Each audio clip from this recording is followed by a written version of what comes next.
그레이드에 있는 거 아라비아인들이라 우리가 다 우리의 각 언어로 하나님의 큰 일을 말함을 듣는도다 하고 그때 무슨 얘기했겠습니까? 그 무슨 얘기를 했을까요? 그 제자들이 궁금하지 않습니까?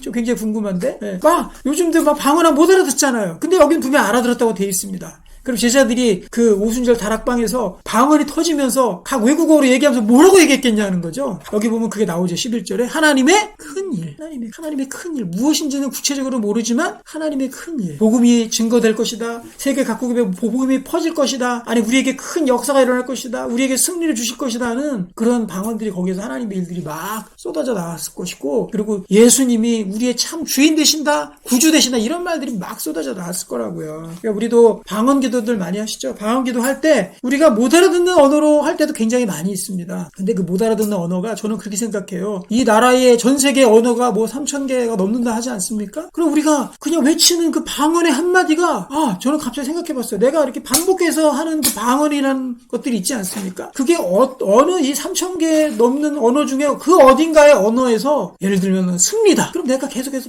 방언으로 외치고 하는 그 단어 하나하나가 그쪽 나라 말로 승리 주세요, 승리 주세요 이런 거일 수도 있잖아요. 그렇죠. 이기게 해주세요, 부흥을 주세요. 저기 먼 나라 아프리카에 있는 그 어떠한 사람이 기도하는데 방언의 말로 자기는 못 알아듣지만 한국말로 해본다고 생각해 보십시오. 만약에 부흥을 주십시오 계속 반복해서 부흥 이러면서 그 기도할 수도 있잖아요. 예.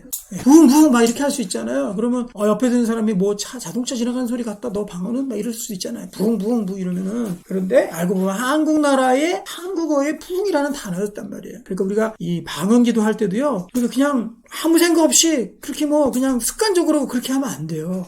이게 어느 나라 말에 정말로 하나님의 큰 일일 수도 있겠다, 이런 생각을 가지고 우리가 집중해서 정성껏 방언 기도도 정성껏 해야 되겠죠. 그것이 바로 그 단어가 나에게 지금 필요한 가장 하나님의 귀한 하나님의 일을 나에게 방언을 통해서 기도하게 하는구나, 우리가 알 수 있는 겁니다.